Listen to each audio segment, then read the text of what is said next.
So, what am I looking at exactly?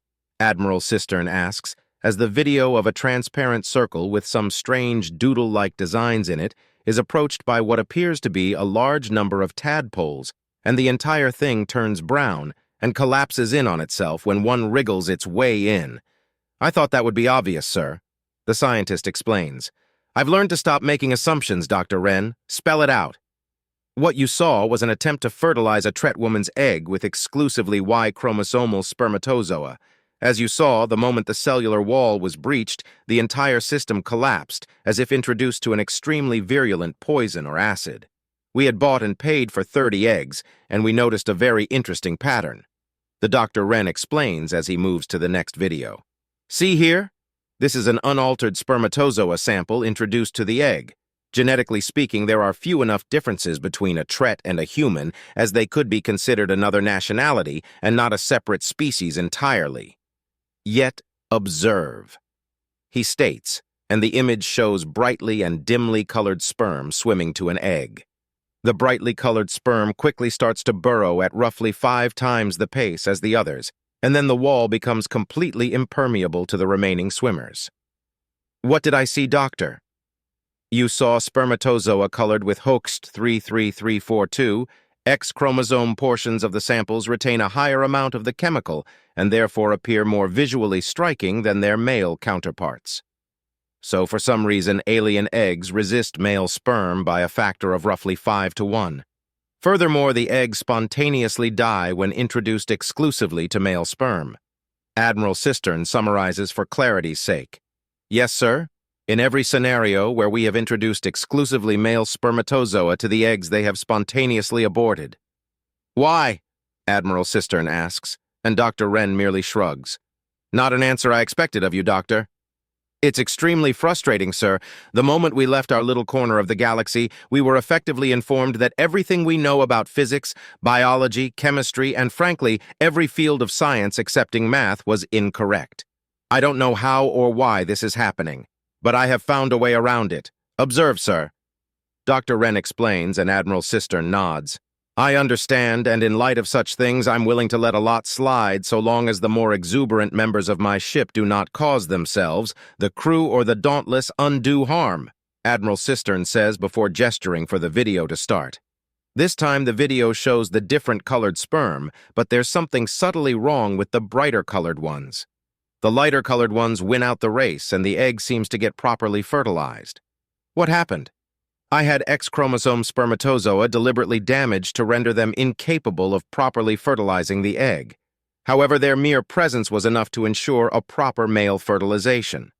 My current hypothesis is that there is a specific chemical or hormone that alien eggs require a sample of, or it self-terminates rather than fertilizes.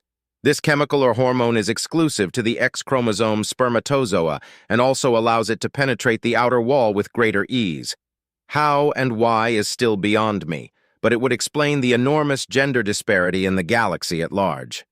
Dr. Wren explains, and Admiral Cistern nods while stroking his chin in thought. Do we have any options to correct this odd imbalance? He asks. As of yet, no, but I assume that a more precise form of spermicide that exclusively weakens but does not kill X-chromosome spermatozoa would allow for a jump in male births the galaxy over. Such a thing would require years and years of research and development in order to get down properly, and likely require customization for each individual species, of which there is a truly enormous number. Products for the market, then. I'll be speaking with our lawyers to see if we can get a patent on such a thing. A product to guarantee male births should sell well, Admiral Cistern notes. Perhaps not, sir. Another scientist interrupts him.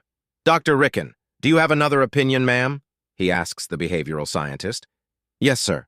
When it comes to a great many of the systems in the galaxy at large, they seem to be in a state of stasis, for a lack of a better term. There has been little in the way of advancement or desire to advance. The general consensus the galaxy over is that they're in a golden age, which is somewhat accurate, but they've become massively complacent. A good example would be the Apuk species as a whole. They behave like they've freshly walked out of the age of antiquity with knights and castles and such, so much so that the equivalent title for the Princess Miro Noir would be that of a knight, and amusingly with our soldier Vernon as her lady. She explains to some light chuckling around the room. Can you pinpoint the source of this cultural stagnation? I've found a few contributing factors, sir. Nothing concrete, though, but many things that would add to it. One of particular note here on Centris is a society of conspiracy. There are an enormous amount of petty conspiracies further gumming up the already rusted and slowed wheels of progress.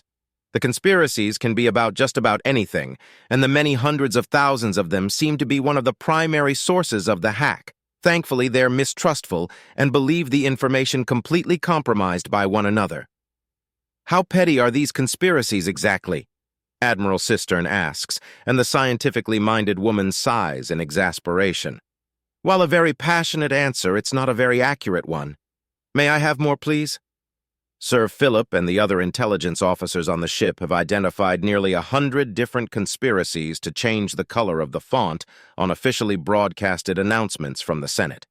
Their methods range from bribery to blackmail to planting agents to disrupting votes electronically to taking hostages to planning out assassinations. There are conspiracies about changing the approved weaponry for the Senate Guard, dozens for each type of weapon, all of them operating independently and without knowledge or each other, or knowledge of how to actually accomplish their goals. The local hobby is conspiracy to such a degree that some people put them on their resumes. You must be joking, Admiral Cistern says, and Dr. Ricken tosses a data chip to Dr. Wren. He plugs it in and brings up the first file.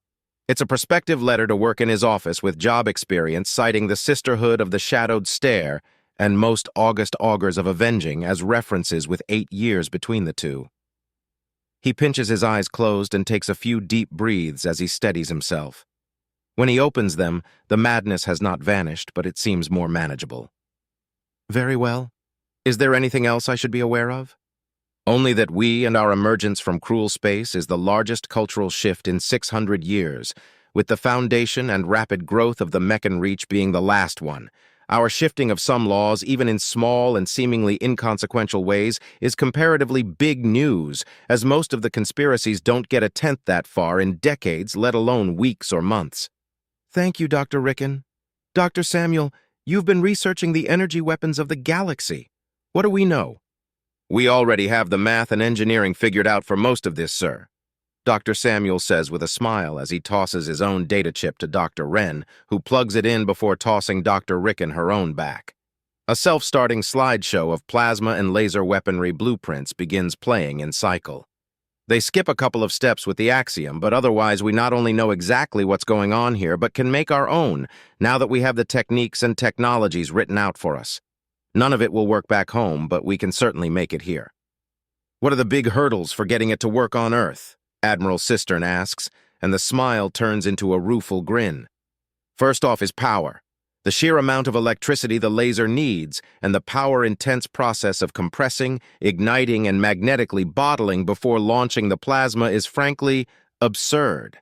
Without Axiom as the big battery to draw on, you'd need an enormous source of energy. Even the smallest models would need a truck to move its battery around if it's not an emplaced bit of hardware.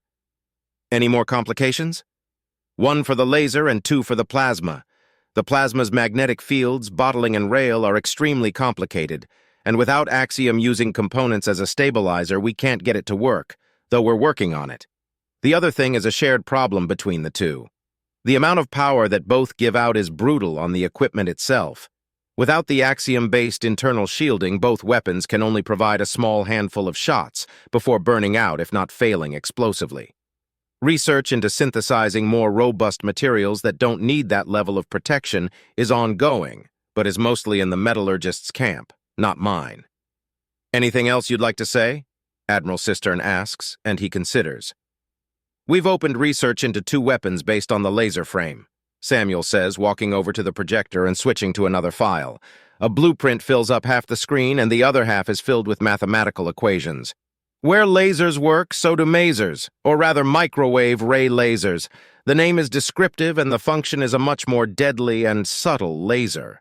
Effectively, instead of burning through something with light, it agitates the water molecules in its target until they convert to steam in an instant. This leads usually to a nasty bang from within the target and is invisible to the naked eye as well as less susceptible to atmospheric interference. That sounds like a nightmare to deal with. Not much worse than an ultraviolet laser, and since it's an unknown technology, it'll have the added benefit of being technically legal around the galaxy, unlike invisible lasers. You mentioned a second technology? Admiral Cistern prompts and Samuel points to the math. Gamma-ray lasers, the bigger and meaner and much dirtier brother of the maser. It's pure theory at the moment, but it uses the nastier frequencies of radiation to make the beam. It will burn through you, blow up everything around it, and irradiate the area it hits and travels through. It's only in the theory stage, but if you want to add to whatever Geneva Convention they've got out here, a grazer will do it. Let us assume that we will not be committing war crimes unless absolutely necessary. Understood? It's just theory crafting, Admiral, sir. It won't ever be more than numbers without your direct approval, Samuel vows. Good man, Admiral Cistern says, and his communicator goes off. Admiral Cistern, he says. Sir, not an emergency, but something you should know. Trooper, or is it researcher now? Anyways, Vernon Shea is on the Dauntless showing his wife around. He's avoiding critical areas, and I doubt he's dumb enough to change that, but you should know he's there. One of the bridge crewmen on security detail reports. Just ring him when he's showing her someplace he shouldn't. He's not stupid enough to disobey. Admiral Cistern responds he had evaluated the man's profile both when he became part of the nerd squad and when he got married. Vernon, while not normal, was still solid and sensible. Yes, sir. All right, that reminds me, ladies and gentlemen, Admiral Cistern says after turning off his communicator. What about our research into armor and the suggestions from the nerd squad? To be honest, sir, we were planning on waiting until after the field test in the shellcracker tournament. Samuel responds with a shrug. Fair enough, however, how do you know? How much is the rumor mill churning? The entire crew, as well as all the poorly inserted spies, know, Dr. Rickens says, and there's muffled laughter. We have spies on board?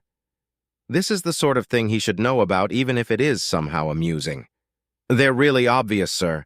Sir Philip has been using them as training aids for the intelligence division. They seem to think that a Tret with a uniform can just walk on and be mistaken for a human solider. They can't. They really can't. But we haven't let them know that yet. She explains, and that does soothe his nerves more than somewhat. If they're that incompetent, it's no wonder I haven't been informed. How poor a spy are they? The closest they get to actual infiltration is when they're mistaken for strippers. The average girl out here is curvy to the point that Jessica Rabbit looks flat and plain by comparison. It's really, really damn easy to tell who's an alien bimbo and who's actually part of the crew, Dr. Rickens says in an amused tone. How those idiots can tie their own fucking shoes is a mystery to me. Solve it on your own time, Doctor. I want you focused on your field of expertise, Admiral Cistern orders with a gentle smile, and despite her not technically being a soldier, he gets a crisp salute from her. Good woman.